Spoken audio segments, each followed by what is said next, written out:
The hero of this story, right? And that is the neighbor of one of the suspects. Charles Ramsey is the hero. He's seen as a hero around the world. He is the person who rescued Amanda Berry yesterday. The man, you've been seeing him on TV for the last 12 hours.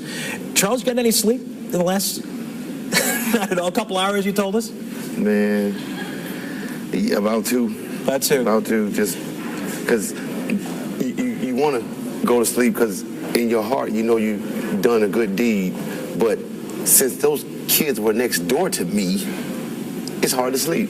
Sure. You've told this story a million times. I'm going to start it. By now the world knows you were coming back from McDonald's. Mm-hmm. You were eating your Big Mac, and you heard screams. What'd you do at that point?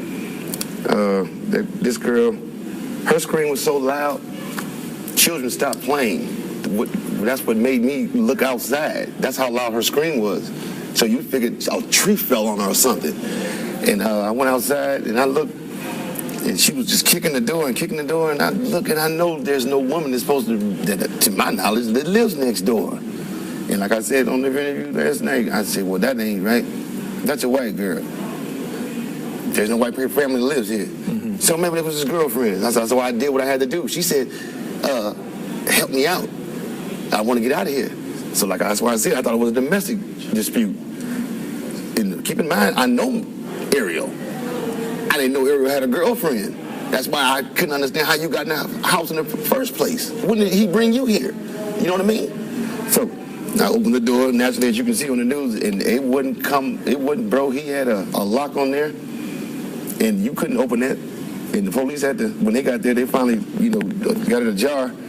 And Amanda says, it's two more girls up there. And I looked at her, and I looked at the cop that was in the middle of the street, and he said, it's what? And she said, yeah, I'm not the only one.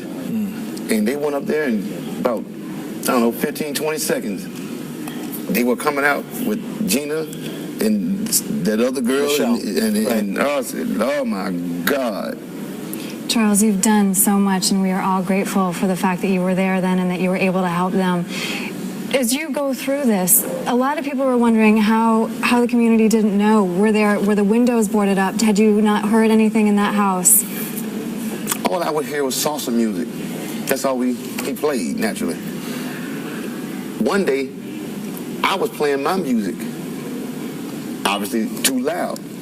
He came to my house and told me, turn my music down because I'm disturbing him. At this time, he was a bus driver. I understood that. He had to get up in the morning to go drive the bus. When that came about yesterday, it had nothing to do with you getting some sleep. That's why I was bothering you. That's why I had to turn my music down. How can I be disturbing you? What are you doing in there? You weren't reading the Bible. I see, but you knew him. You saw you had barbecues with him. You listened to salsa. My next door neighbor, just like you lived there. Yeah. I would come out morning. If the mail is in the wrong place, I grab it and give it to you. Same thing. When you called police and told them, what did they say to you? He told me, he says, you got who? I said, I got Amanda Berry with me right now. Send the police. Then this dispatcher said, stop playing on this line. You don't got her. I said, well, send the police, moron, and arrest me if I'm lying. They didn't believe me. Now, since so many people have been calling him probably through the years and say, we got her, I understand that you was just a little apprehensive about that call.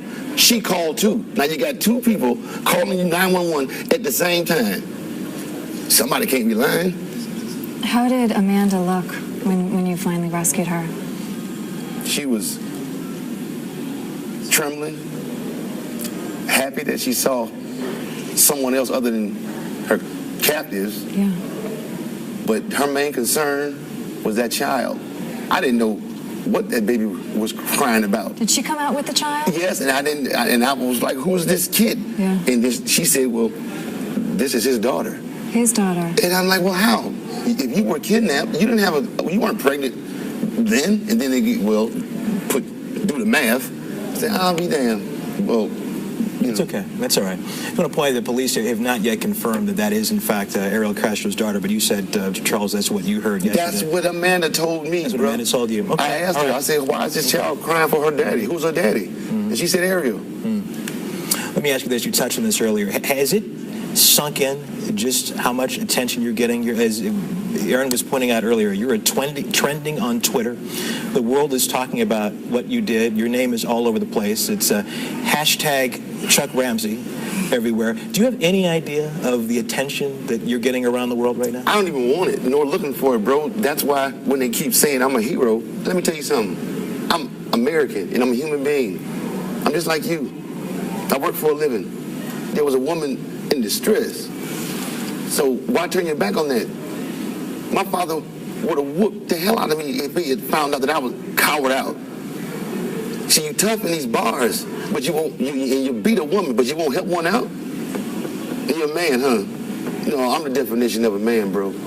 Were you ever concerned that Ariel would come back? Were you concerned at all for his Yes, safety? only because I was doing something that I had no business doing, which was prying his door open on his property.